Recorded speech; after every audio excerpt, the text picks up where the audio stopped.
Good evening. Really fantastic to have you all here tonight. I think, looking over the crowd, and from what I hear a little bit, I don't think Rabbi Becher needs any introduction. Let me start by thanking a few people, sponsors, Dr. and Mrs. Weissman.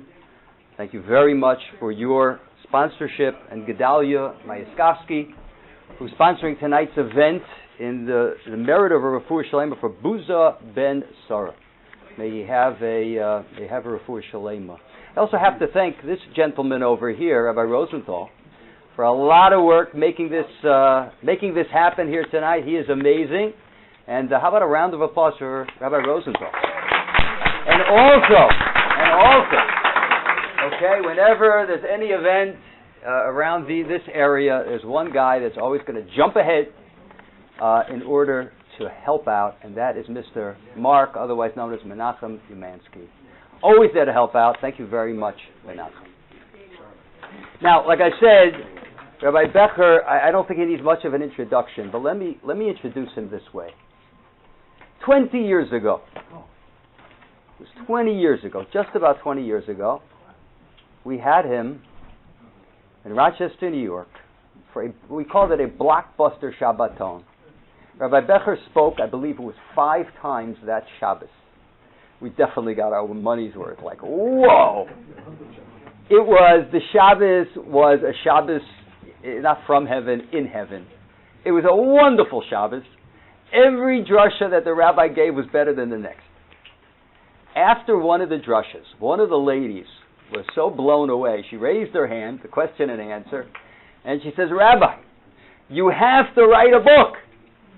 So he said, funny you say that. I am working on a book for Art Scroll right now. It will come out. Now that was 2002. I see the book came out in 2005. Okay? So it took a little time, but this is the book. This is Rabbi Becher in print. I think every Jewish home has to have this book. I go to this book very often. Okay, somebody asks me about this, I give an answer, and they say, let's see what Rabbi Becher has to say. And it's always, what's that? The title is Gateway to Judaism, the what, how, and why of Jewish life. And I started following Rabbi Becher about 30 years ago. He was in Ar Sameach. I used to get recordings. I used to love listening to him, especially, try it, during Pesach cleaning. I would listen to Rabbi Becher during Pesach cleaning. It made it so wonderful. About 30 years now. This man, Rabbi Mordechai Becher, has made made a major impact on American Jewry. There are now hundreds of speakers out. Go to Torah anytime. There are hundreds of speakers. But about this man, we could say he's one of maybe 2 handfuls that have made a serious impact on American Jewry. He has elevated our understanding of the fundamentals of Judaism. He's elevated our understanding of the practices of Judaism. Rabbi Becher, in my book, is an absolute treasure. Without further ado, Rabbi Becher.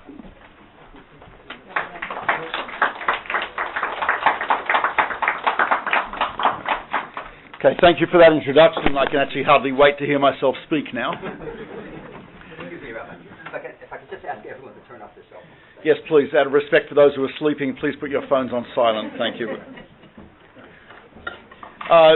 First of all, this lecture was originally scheduled for pre-Pesach 2020.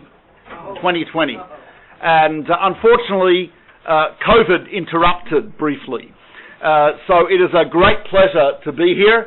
The King David says, Hinei matov u'manoim sheves achim gam yachad. Behold, how good and pleasant it is to sit together with our brothers and sisters. And it's sort of interesting, tov and na'im, good and pleasant, are 2 different things. Not always are they the same?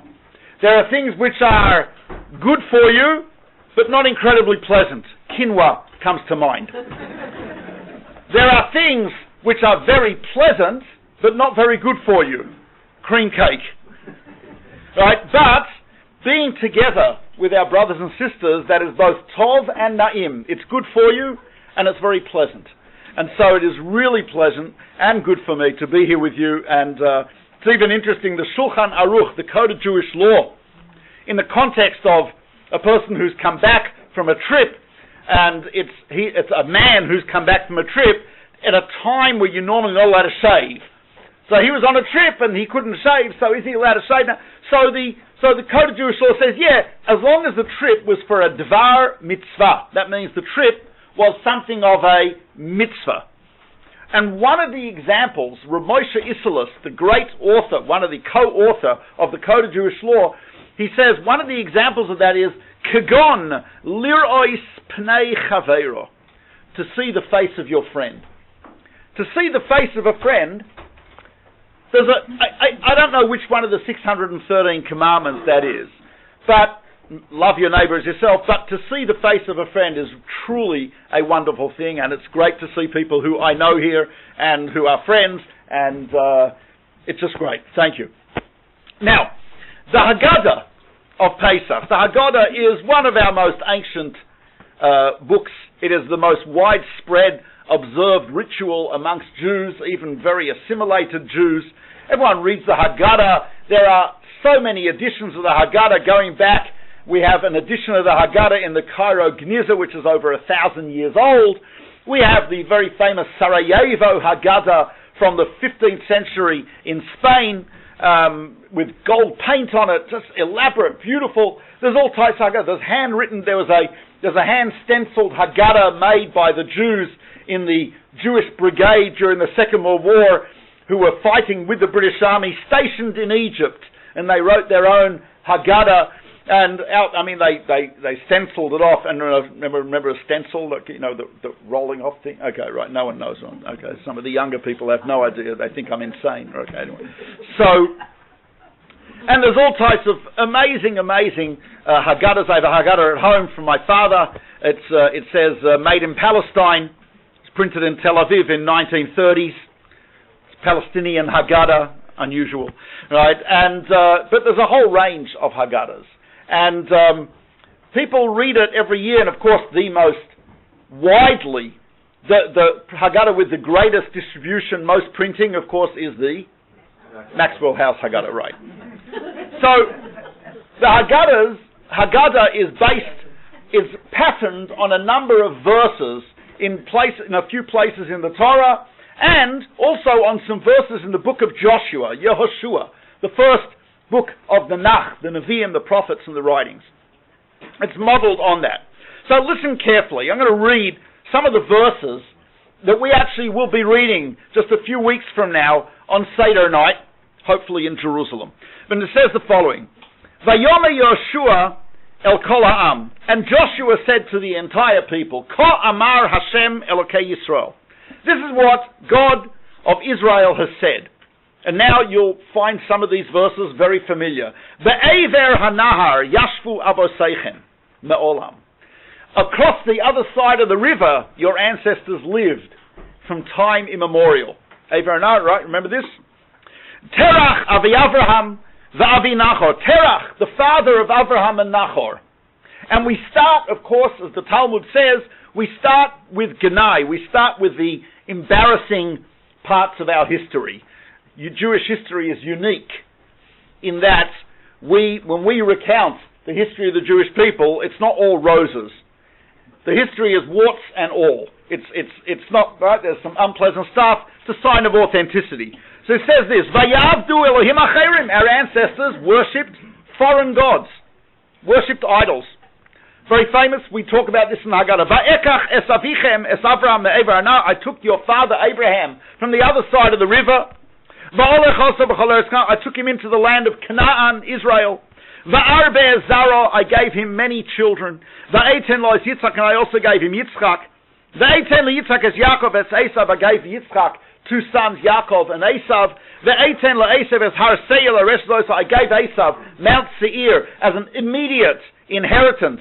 He says, okay, you've got your inheritance, take the apartment, leave me alone. The Yaakov ubanav, but Yaakov and his sons, Yardu Mitzrayim, went down to Egypt.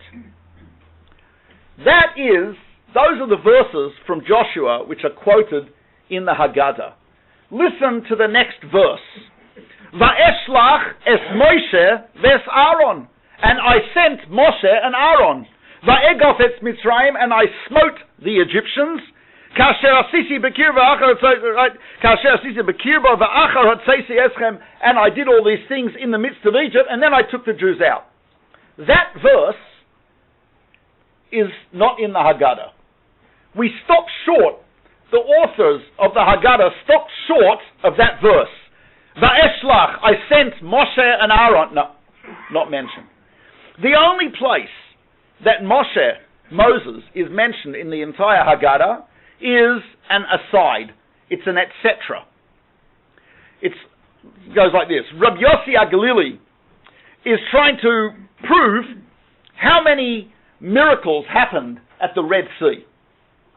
He says, now, we always think, okay, split the Red Sea, one miracle, but no, if you look in the Haggadah carefully, of course, and by that time you've only had one cup of wine, I think, so you should remember this, right? So it says that in Egypt, it says this, the Mitzrayim, it says, Vayomru achartumim, Pharaoh's magicians, etc., they said, Etzba Elohim hi, this is the finger of God. This is, by the way, interesting, just parenthetically, this is after they were afflicted with lice.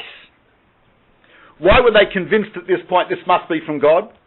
It's interesting, if you look in Egyptian archaeological, Egyptian paintings, I was in Egypt January before last. So the paintings in Egypt, and you can see these online, etc., everyone in the Egyptian court was completely clean-shaven. Pharaoh, the queen, the king, completely shaven. They painted on eyebrows with special makeup. They had a beard made of jewels, lapis lazuli, carnelian, bronze, etc., malachite, so in the Egyptian court, the custom was that everyone was completely clean-shaven, including the husband. That's why, by the way, when Joseph was brought to see Pharaoh, it says that they took him out of the pit and they changed his clothes and shaved him, which is a strange thing to put in there. I remember one of my kids asking me, why does the Torah say that he shaved? Did he put on cologne? Did it say he had a shower? Why is this even necessary? So I said, look, kid, you haven't learnt your archaeology. Right? In Egypt, you're in the court, you are clean-shaven. So now, here are these Chartumim, Pharaoh's magicians, completely no hair whatsoever. And guess what? They have lice. How does that happen? They're like, what's going on, right? So they said, Etzba, this is the finger of God afflicting us. Okay, so Rabbi Yossi HaGalili, Rabbi Yossi of the Galil, he says, if regarding the 10 plagues, it is referred to as God's finger, metaphorically, Alayam, regarding the sea, it says, Vayar Yisrael es hayad hagdolah. The Jews saw the great hand, Asher asa Hashem b'Mitzrayim, that God had done in Egypt. See, Vayiru ha'am es Hashem, the people feared God, and they believed, Vayaminu b'Hashem, they believed in God, uva Moshe Avdo, and in Moses his servant. So Rabbi Yossi HaGalili says, so obviously, how many miracles happened at the sea? If 10 is a finger, then a hand is how many? It's not, right? 50. Right? So 50 plagues. So now it's interesting. The only reason this verse is quoted is for the first half of the verse. The hand of God at the sea. Right? The hand of God shows me there was 50 plagues at the sea, 50 miracles at the sea, compared to 10 in Egypt. The rest of the verse, which says they believed in God and Moses his servant, in some Haggadahs is not even there. It's just an a v'chulhu, etc. In Maimonides' Haggadah, doesn't appear. The second half of the verse doesn't appear. So there's one mention in the entire Haggadah of the central character, Charlton Heston, for those of us who aficionados, right? So there's only one mention of the central, apparently, one of the central characters. If you can imagine, right, the movie Batman without Batman, just Robin. Or without Batman and Robin. I mean, that's like, it's inconceivable. How do you have that, right? So like, you get a burger and there's nothing in it. There's just the bread. You want fries with that? Too bad, right? So here, Moshe does not appear in the Haggadah. That seems to be very, very strange, right? So even if you say he appears once, but once in the entire Haggadah, if you look in the Torah and the story when it's told to us in the Torah itself, Moshe is right there every single page. Right? There's not a chapter in the story of the Exodus, there's not a page that doesn't have Moshe Rabbeinu, Moses, and Aaron, and Miriam. They all appear there. And yet, in the Haggadah, the central narrative, where we relate the story of the Exodus from generation to generation, Jews have been telling the story of the Haggadah from thousands of years. For 3,200 or so years, we've been telling this story to our children. We've been eating matzah. We've been sitting there sometimes in the best times. We also had the roast lamb of the Passover offering with the matzah and everything else, the shawam and the whole, right, fantastic, right? But we were always relating this story, and perhaps the most prominent personality in the entire story is left out. So I'd like to offer three approaches to the absence. They say absence of evidence is not evidence of absence. But we have evidence of absence by the absence of Moshe, and that's got to be telling me something. You know what I mean? Sometimes silence is a form of communication. My teacher, Rabbi Shapiro, Alav Shalom, I remember years ago, someone, or a Sameach, and people used to put these cassette recorders. People know what cassette recorders are? Kids, you can ask your grandparents. So some guy put a recorder, he got a new recorder, puts it on the table, and every now and again it would click. There'd be a clicking sound. So Rabbi Moshe said, "Ma'ima klik hazeh." That's Hebrew. What's with the click? What's with the click? So the guy said, it's a voice-operated recorder. When the rabbi speaks, it records. When you are quiet, it doesn't record. So Rabbi Moshe said, Chaval. Shtika ze gam ken chelek shel dibur. He said, that's unfortunate. Silence is part of communication. You can communicate with silence. Sometimes silence communicates very, very eloquently. Right? I remember asking one of my kids, who did that? Quiet. Absolute silence. Right? No. Took the fifth. Right? So silence is a form of communication. There was a famous Rebbe, I think it was Yitzchak of Vorka, who was famous for his silence. He had a friend, close friend, hadn't seen him for 20 years. The friend comes into his office and he says, his friend says, no. They sit there about 20 minutes, half an hour, and then his friend says, no. And Rav Yitzchak says, no. And that's it. That was the whole meeting. People asked him, what did he say? He said, we communicated worlds. Someone asked Rav Yitzchak of Vorka where he learnt silence from. He didn't answer. So the silence of the Haggadah is obviously communicating something to us. It's so glaring and obvious that Moses is not there, then that it must be communicated. So I want to give three explanations, past, present, future. The past.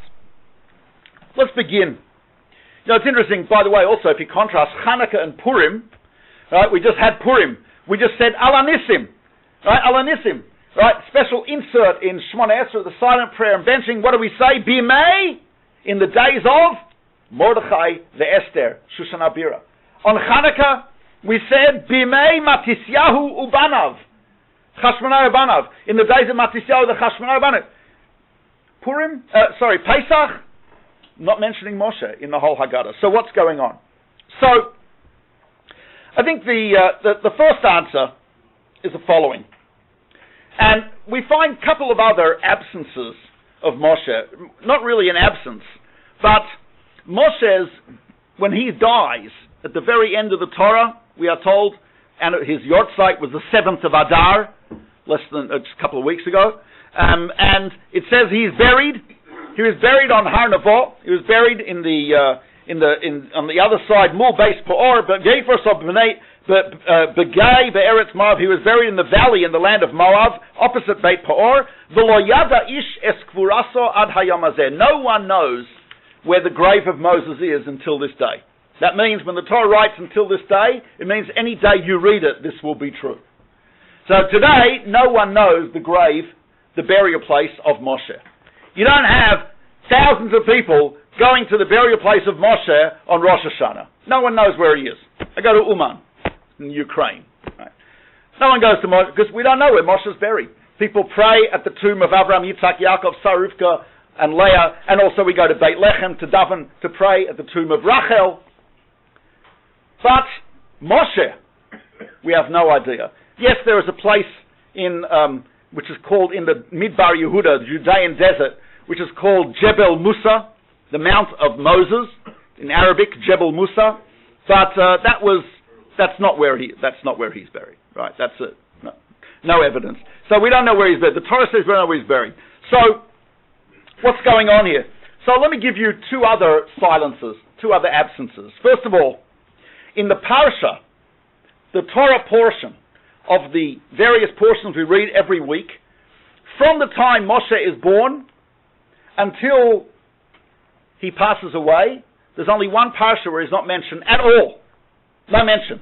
Parsha of Tetzaveh, the commands regarding the building of the tabernacle, the temple, the holiest place, almost a continuation of Mount Sinai. Moses is just like, and you, just you. Right? No mention of his name. I'll tell you another absence.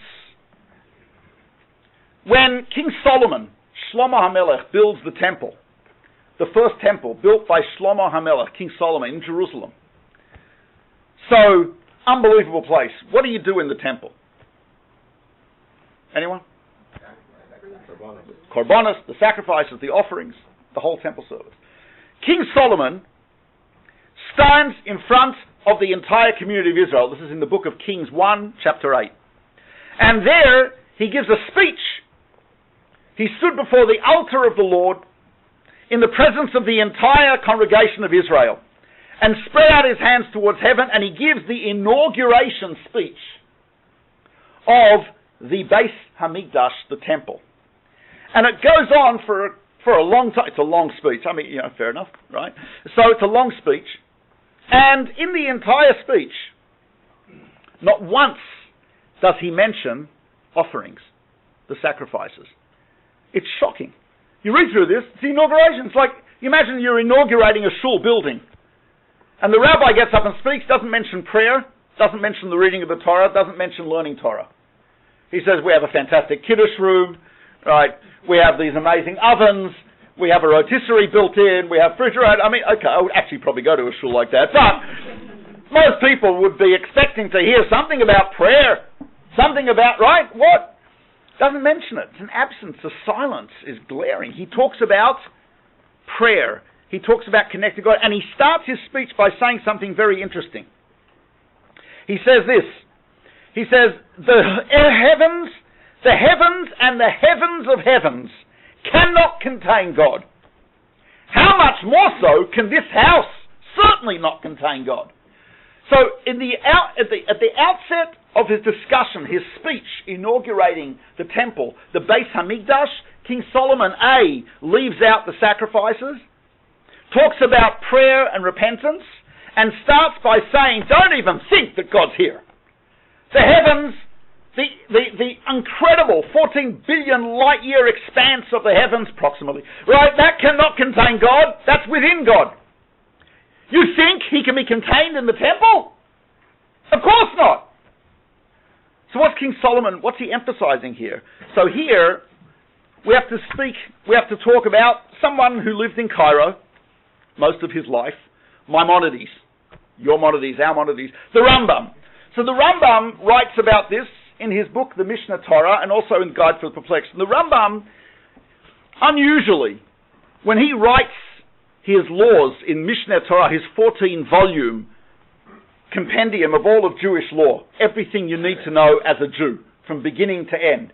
Right? Maimonides says you need really two books, Tanakh, the Torah, and this book, Mishneh Torah. I would add Gateway to Judaism as well. Anyway, 2 copies because it's deep, you have to read it twice. Anyway, but Maimonides, in his book, he sometimes gives introductions, philosophical or historical introductions to certain laws. So before he starts the laws of idolatry, he gives a lengthy intro to the history of idol worship. Very interesting. He says the following. He says, idol worship did not just start with someone waking up one morning and saying, nah, see, that I don't believe in some infinite, all-powerful God who is the creator, designer of this incredibly complex world, who is the ultimate mathematician, the ultimate physicist. No. I think that statue, I think that's it. Pretty sure. No, someone else said, no, I think it's the sheep. What, seriously? That sheep there? Becher. Yeah, I think he created the universe. Or someone else would say, but it's a hot day today, it must be the sun. Really? Giant ball of gas? Right? What? Seriously? That's got... Right? And people... So that's not how it happened. Maimonides says it happened in a much more subtle way than that. People said, of course I believe in God. But he's so distant. He is so great. He is so powerful and infinite. How can we possibly have any connection to him? The only way we can connect to him is through some type of intermediary. And indeed, he has created tremendous forces in this world. He has created the force of gravity. He has created the sun, which is the source of life for almost all life on Earth, except possibly deep-sea plants, whatever. But in general, the source of virtually all life on Earth has to get the light from the sun. That's a very powerful... All these we can relate to.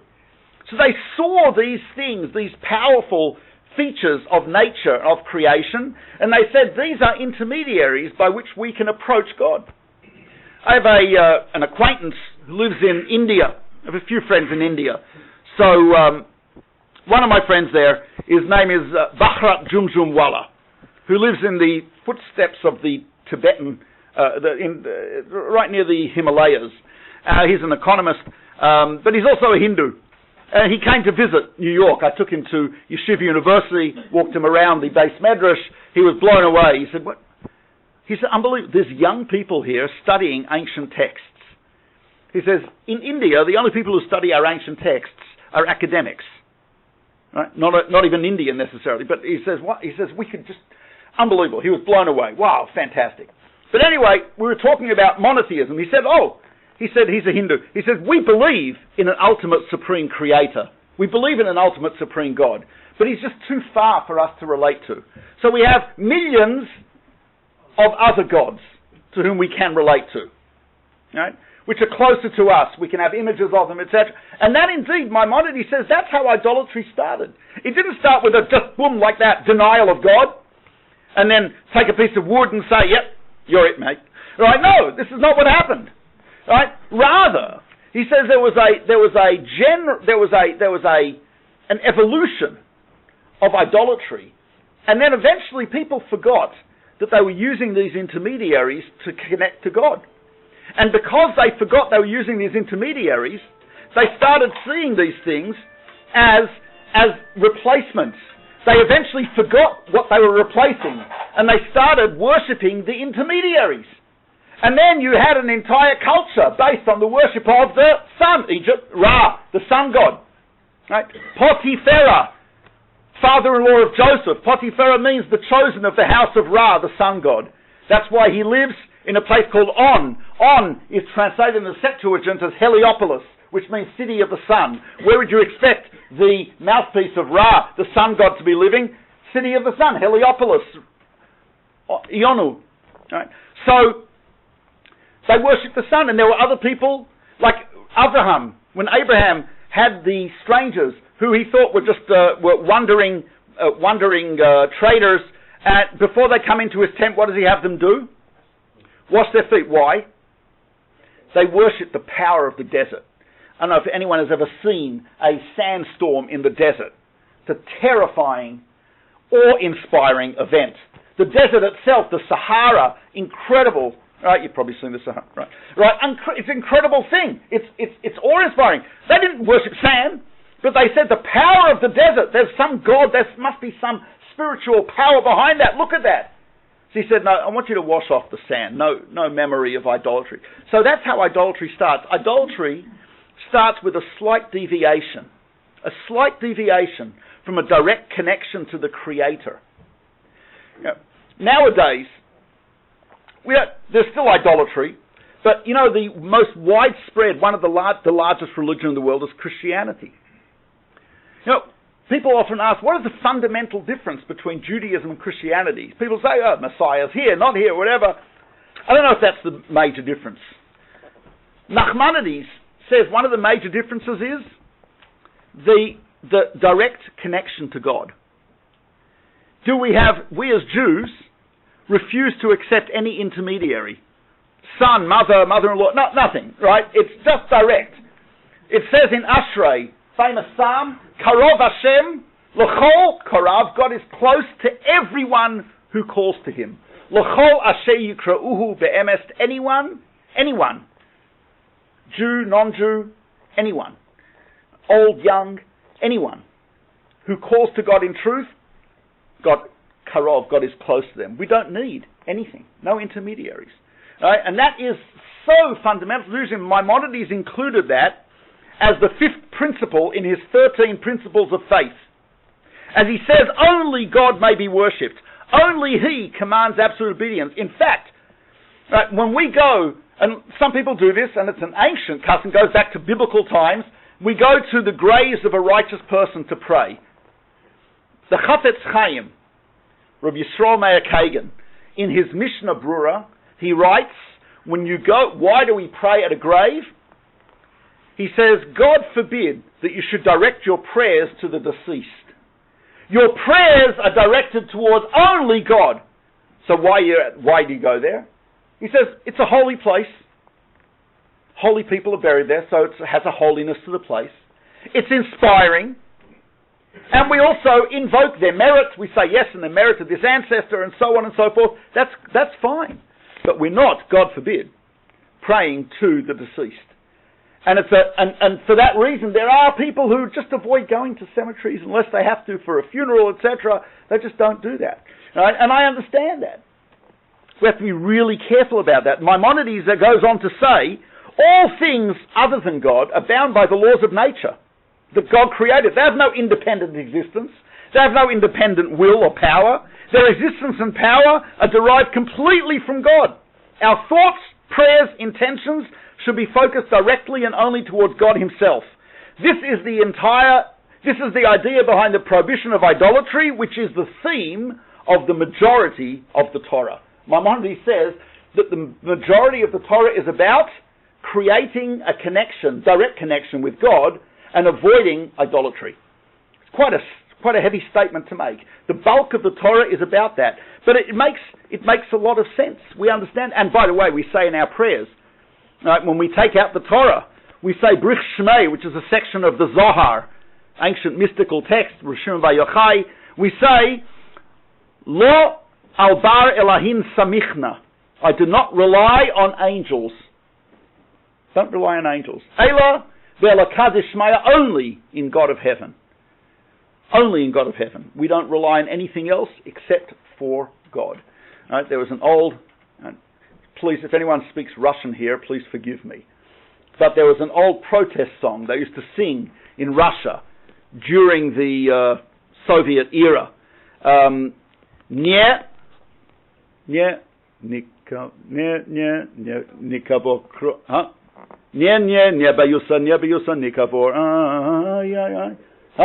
Boga Odnavor. Right? Am I getting it right? I'm getting it wrong. Right? Krome Boga Odnavor.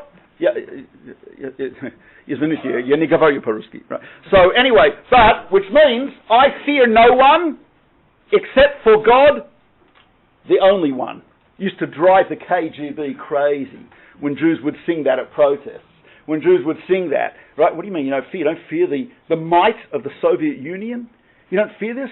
The Jews would say, God. That's it. Only God. Right? One.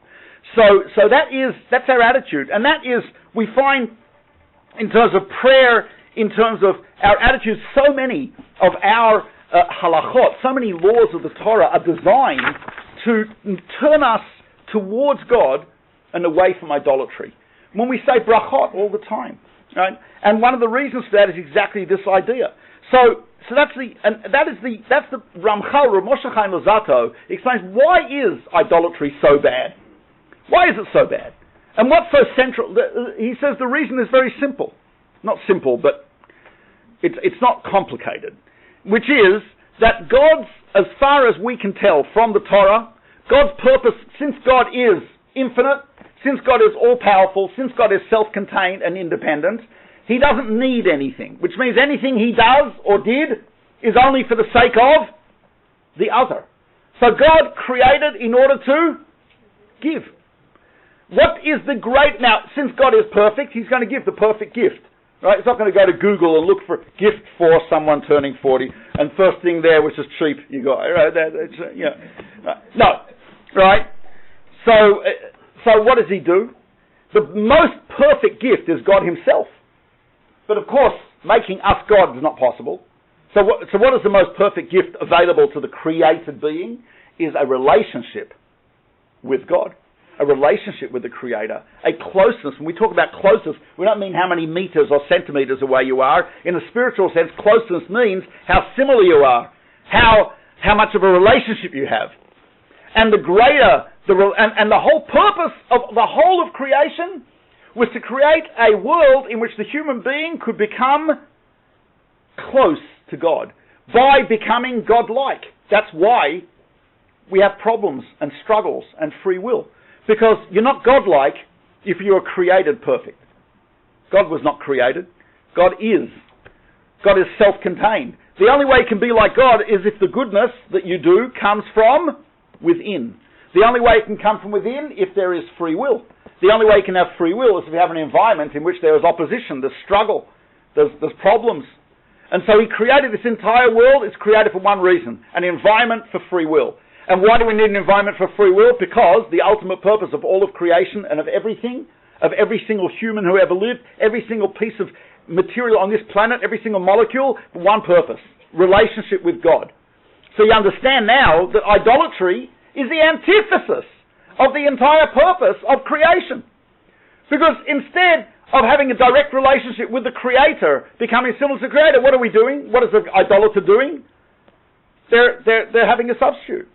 That's why idolatry is always, in the prophets, they compare idolatry to adultery. Znut. Why? There's a sacred relationship between a husband and wife. A love relationship. So how could, if the whole purpose of marriage is to enhance and grow in that relationship, to bring someone else into such a... It's a breach of the sacred relationship of love and of marriage. We are in a relationship with God of love, a relationship of devotion, of passion.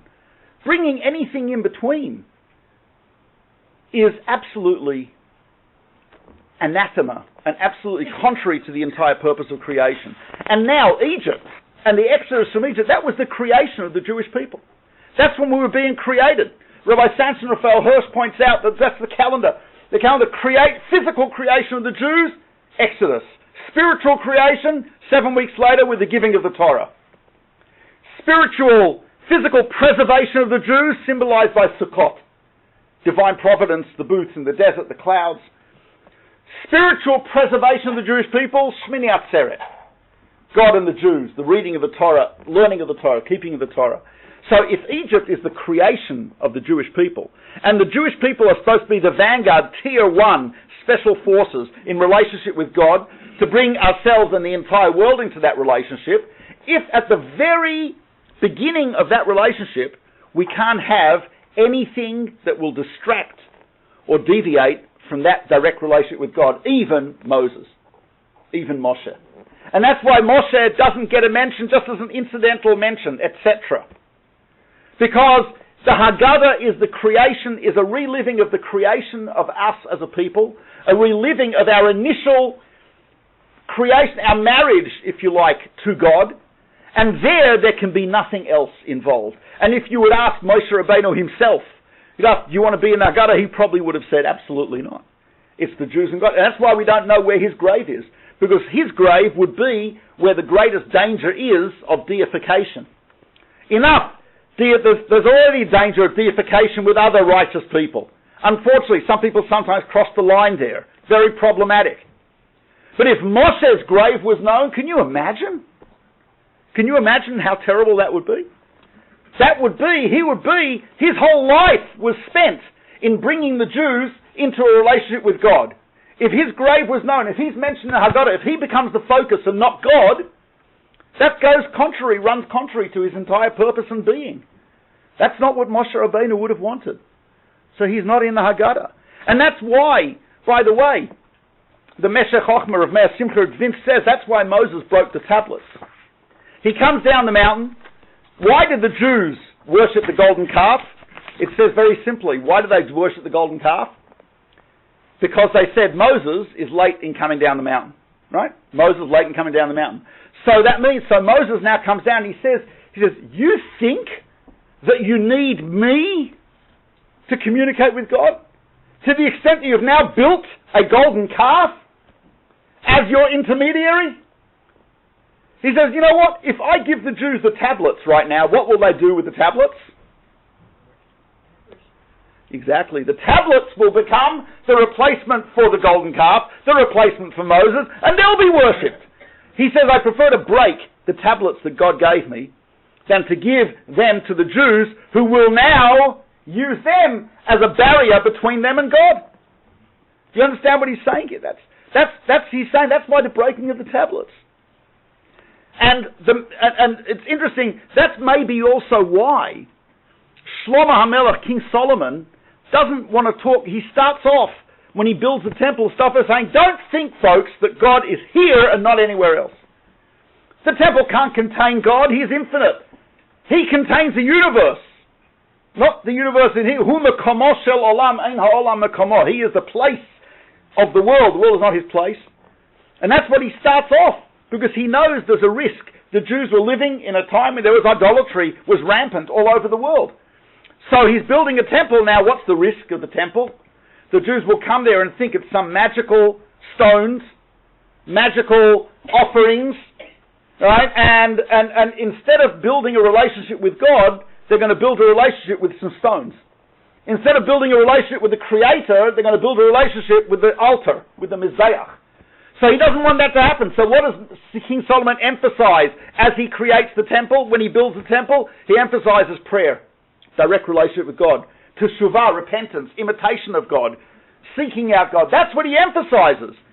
Because just like the Exodus was the creation of the Jewish people and is central to our marriage to God, well, building the house where we live together, the temple, there's also a danger there as well. The danger of deification of the wood and the stones. That's what Solomon, Shlomo HaMelech, didn't want that to happen. And therefore, his speech deliberately leaves those things out. And therefore, that is one approach as to why Moshe Rabbeinu doesn't get mentioned in the Haggadah. It's not just, it's based on the past. It's based on the idea that we are supposed to have, that we were created to have a relationship with God, and that relationship should not have anything interfering in it. Nothing should come between us and the Creator, whether it's Moshe, whether it's a great rabbi, whether it's the sacrifices, whether it's the stones of the temple, whatever it is, that's only a means to get, that's not even an intermediary. It's an aid, it's a help. But direct relationship with Hashem, that's what it's about. That is exactly what it's about. So that is one approach. That's our approach from the past. There's an approach from the present. Just given by a number of scholars, which is the following. That there were two components to the exile in Egypt. There was the physical suffering, but there was also as we know, spiritual impurity. The Jews, described by certain Kabbalistic sources, not all, as being on the 49th level of impurity, had sunk into the Egyptian idolatry. In fact, the way when the Rambam, in that section that I spoke about, where the introduction to the laws of idolatry, Maimonides actually says that the fire of monotheism that had been lit by Abraham was almost extinguished when the Jews were in Egypt. Monotheism was dwindling. You can imagine you had the pyramids. We didn't build the pyramids, by the way. The Torah describes us as making bricks out of clay and straw. The pyramids were built out of cut limestone. So, no, we didn't build. And the pyramids were there before the Jews got to Egypt. So we didn't build the pyramids. But pyramids were already there, and they were very impressive. And the Jews were overwhelmed by the Egyptian culture, and the Great Pyramid at Giza was the tallest building in the world from when it was built about 4,000 years ago until the Eiffel Tower in Paris. That's impressive, right? And the stones in some of the tombs, which were polished very carefully, you can actually see a reflection in some of the stones, right? I was in one of the tombs there. They're polished stones. It's unbelievable. The precision to within a few centimeters at the base of the pyramid. It's absolutely mind-blowing how incredible it was. And so Egyptian culture overwhelmed the Jews, the slaves. And we were slaves. So there seemed to be, some form of evidence that their philosophy may be superior. So it was almost gone. So there was that was the spiritual exile. And then there was a physical exile, suffering, death, attempts at genocide. There was a lot of physical suffering too. So some say that, of course, we were redeemed from Egypt. Who was primarily responsible for redeeming us from the physical suffering? That was actually Moshe. God redeemed us from the spiritual component. So now, when we were redeemed from Egypt, did we ever go back to that state? Since we were redeemed from Egypt, Exodus, did we ever go back to that state of exile? What do you think? Yes and no. Yes, definitely, we were subject to some horrific exiles throughout history. We have suffered terribly. I don't have to go through the whole litany of suffering that the Jews have gone through. We're all aware of it. So we have suffered terribly. But in terms of the spiritual component, yes, Jews have been distant from Judaism, but never have we gone back to a situation where the spark of monotheism is almost gone. That we haven't. That spiritual redemption still exists. We still have the ability. Free will was granted to us in such an incredible way that no matter what the external circumstances are, we are still able to exert our free will, and that is always our attitude. Our mind is always free. I remember there was a movie, just for the young people here, a movie is like it's a huge Netflix thing in a stationary place, but a lot of people sitting there, it's not, okay, whatever, you have to ask your grandparents. So there was a movie called Colditz that was about it was about a prisoner of war, a castle in Germany, prisoner of war place they had high profile Allied prisoners there. I don't know if anyone's seen it, right? And the British prisoners there used to sing a song in German, used to drive the Germans crazy, which was, and my German's even worse than my Russian, so I'm not even going to attempt it, right? But the song went something like, our bodies are in captivity, but our minds are free. And that is true. Viktor Frankl talked about that a lot. Right? How they can control the body, but the mind and the free will. In Egypt, there was a penetration even to the free will of the Jews. There was a penetration even into the soul of the Jews. That, when God took us out of Egypt, that redemption remained with us, even though we went into physical exile many, many times.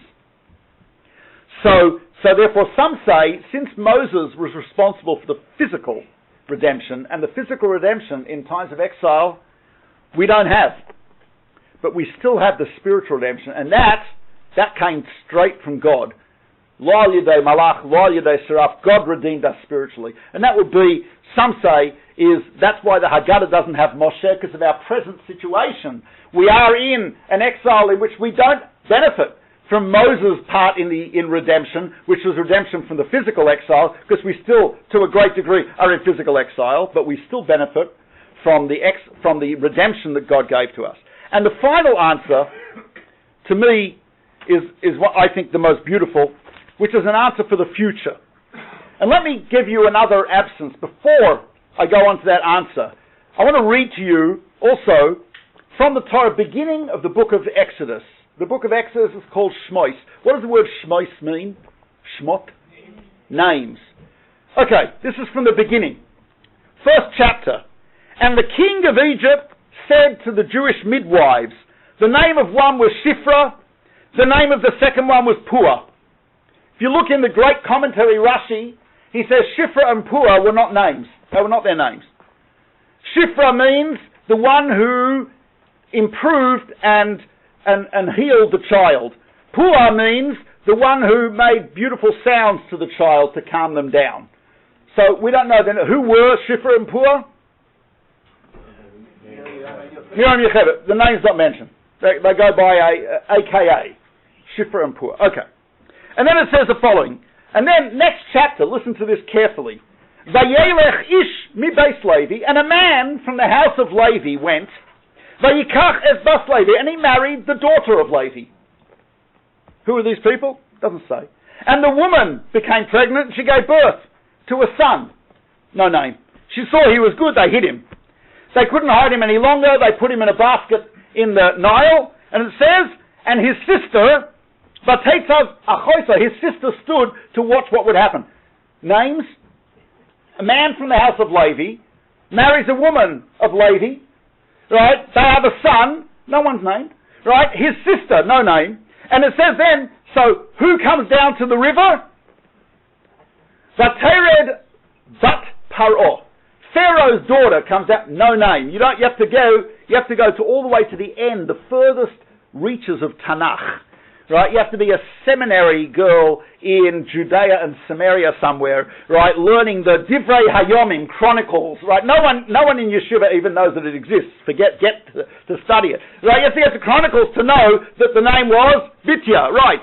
So here it says, Daspar, daughter of Pharaoh, and she finds the child, and she gives him, and his sister, and then it says, and the sister came and said, shall I call someone from the Jews to be a nursemaid? She says, yeah, go ahead. And she brings the mother. No name. And guess what? The only name, the first name we have for Moshe is the name that was given to him by Bat Paro, daughter of Pharaoh. Is this bizarre? Did you not? You read through this, we read this every year. Right? You read through this and no names. And you don't even find out who Moshe's parents were and his sister were until much later, right in the middle of the whole story of the Exodus. You go through the genealogy, and then you find out, it's Yocheved, right? And it's right. I mean, Amram, Yocheved, Miriam, no names. What was going on here? What's going on? The Maharal discusses this, and the Maharal says, it tells me, he says, you know why the names are not there? He says because the Torah wants to emphasize that the redemption of the Jews is an inevitability. And it is so inevitable, it is not dependent on a specific person or set of people. It will happen no matter what. It will happen. Had their names been mentioned, I would have said perhaps, it's because Amram and Yocheved and Miriam and Moshe. He says, no. There's no names.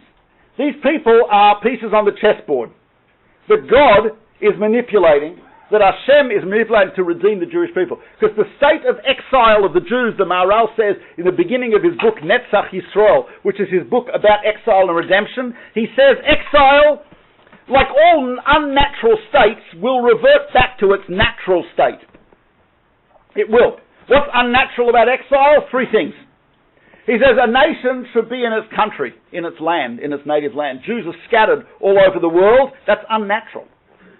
Secondly, we are mefuzar or meforah. We just read in the Megillah Esther, thank you for the prop, right? We just read that mefuzar or meforah, we are scattered That means a nation should be together. Families should be together. People should be together. We're scattered all over the globe. And third, we are under Shibud Malchus. We don't have self-determination. A nation should be independent and self-determining. He says it's unnatural for a nation to be A, scattered, B, not in its land, and C, not self-determining. He says, so those three components of Golus are unnatural, and therefore it's inevitable that there'll be a reversion back to nature. What is back to nature? Back to nature means Jews in Israel. Jews together. Jews not under the control of anyone else. That's nature. That's natural. It's just we're so used to exile, we think this is natural. But it's not. And so the fact that these names are left out, the Maharal says, is a sign of the inevitability of the redemption, independent of a particular man marrying a particular woman and having a child and that particular... No. That's the idea. And this is emphasized and said so beautifully by one of the greatest people of the last century. His name was Rabbi Yekutiel Yehuda Halberstam. Rabbi Yekutiel Yehuda Halberstam. He was the Hasidic Rebbe of what's called Tzanz Kloisenberg. Anyone heard of Tzanz Kloisenberg? Tzanz Kloisenberg was a great Hasidic dynasty in Europe before the Second World War. Rabbi Yekutiel Yehuda Halberstam went through the Holocaust. His wife was murdered. His 11 children were murdered. And he survived. He survived. And he went to Israel. And he remarried. He had 7 children. And he built a community called Sons, Kiryat Sons, right near Netanya. And he built a hospital called Laniado Hospital in Israel. And he rebuilt the Tzanz Kloisenberg Hasidic dynasty. He built schools, kindergartens, high schools. He built old age homes. He built yeshivas. He built seminaries. He spent his whole life. And what he did, Laniado Hospital, Kiryat Sons, the whole neighborhood of Israel, unbelievable. This is what this man did. And he addressed the absence of Moshe in the Haggadah. And this is what Rav Yekutiel Yehuda Halberstam writes. He says this. He says, you know why Moshe is not in the Haggadah? He says, because we've had generations and generations who relied on the night of the Seder as the injection of faith in the redemption. That we knew, just as God redeemed us from Egypt, He will redeem us from Spain. He'll redeem us from Portugal. He'll redeem us from Rome. He'll redeem us from every one of the exiles. And he says people who did Seder in basements in Spain during the Inquisition. There were people who hid during the Crusades and did Seder. There were people who, in the worst possible times, and he said indeed in the ghettos and the death camps, there were people who tried to do Seder. He says all of them read the story of the redemption. All of them believing in this idea of redemption. And he says, you know what? He says the dominant image of Moses, had it been in the Haggadah, that would have led to people giving up hope. He says, because, he says, in any generation, you look around, you say, do we have anyone like Moses? No? Don't have anyone like Moses. Right? People look around and say, which rabbi could you say in the world is like Moshe? Moshe? Seriously? Do we have anyone like Aaron? No. Anyone like Miriam? No. So you'd look around, the Jew in Spain, 1391, when the riots started, looks around and says, none of our leaders are Moshe. So, that's it. It's over for us. We're not going to survive. Right? A Jew may be living in the Rhineland, 1096 with the Crusades, would look around and say, we've got some great rabbis, but we don't have a Moshe. We're not going to survive this. And a Jew in the 17th century, Chmielnicki pogroms in Ukraine, would look around and say, we don't have a Moshe. And a Jew during the Holocaust would look around and say, we don't have a Moshe. And he says the person would think that since we don't, the only reason the Jews were redeemed from Egypt because we had Moshe. We had a Moshe Rabbeinu. That's why we were redeemed. He says, so the Torah deliberately, the authors of the Haggadah deliberately left out Moshe because they knew that a Jew in every generation would look at this and would say, yeah, we don't have a Moshe, but we have God. Because Moshe is not a central figure in the Haggadah. Not only is he not a central figure, he's not even there. He's an etc. So who is it in the Haggadah who is central in terms of our redemption? It is he who is with us through thick and thin every time in history. It is God himself, HaKadosh Baruch Hu, B'chvoido v'atzmo. So Rav Yekusi El Meir Halberstam, the Heilig at Sons of Rebbe, unbelievable. He understood, and I don't know if anyone ever understood better what it means to go from the pits of hell to the land of Israel, right? To go from losing everything to building everything, right? He looked at this and he said, yeah, because it's not about Moshe, it's not about Aaron, it's not about Miriam, it's not about a specific person. It's about every single Jew and their relationship with HaKadosh Baruch Hu, which goes back to our first explanation, that it's everything, not just the past, and in terms of the annulment and the bittul of avodah zarah, of idolatry. It's not only about that. It's about the idea that we have a personal relationship with Hashem, and we may not be a Moshe, we may not have someone like a Moshe, but we have HaKadosh Baruch Hu, we have Hashem, and we have, each of us, a personal connection with HaKadosh Baruch Hu. And that's the type of thing, that's what we celebrate. That's what we sing about, that's what we talk about at the Haggadah. That's what we talk about at the night of the Seder. And we end it, we say, L'shana haba b'Yerushalayim, next year in Jerusalem.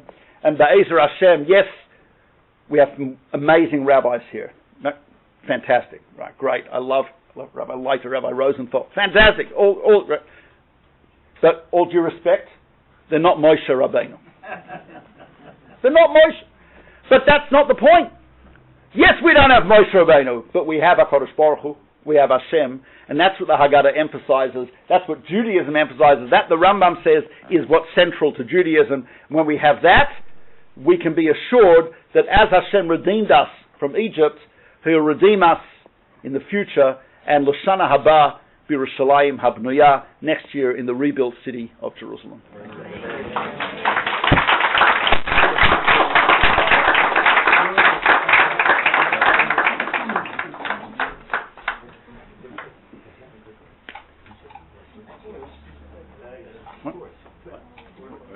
Okay, no, I'm done. No. I just want 20 seconds. I just want to thank Rabbi Becher, and I want to thank the Union Hill congregation and the lighters, especially Rebbetzin Leiter for helping me clean the oven before. So I almost burnt down the shul. Anyway, and thank you to the Weissmans for sponsoring and Gedalia. And I just wanted to mention that the main thing to do when you have a moment of inspiration, I've been inspired. I'm sure most of us here have been inspired to do something with it. So I just wanted to say there's many classes in town. There's many rabbis that are willing to learn with anybody. Rabbi Leiter, Rabbi Berkowitz, Rabbi Prager's hiding over there, and then Rebbetzin Leiter. So I just want to encourage everybody to take the inspiration that we got and to do something with it. And thank you again, Rabbi Becher, for coming again. Hope we'll do it again soon.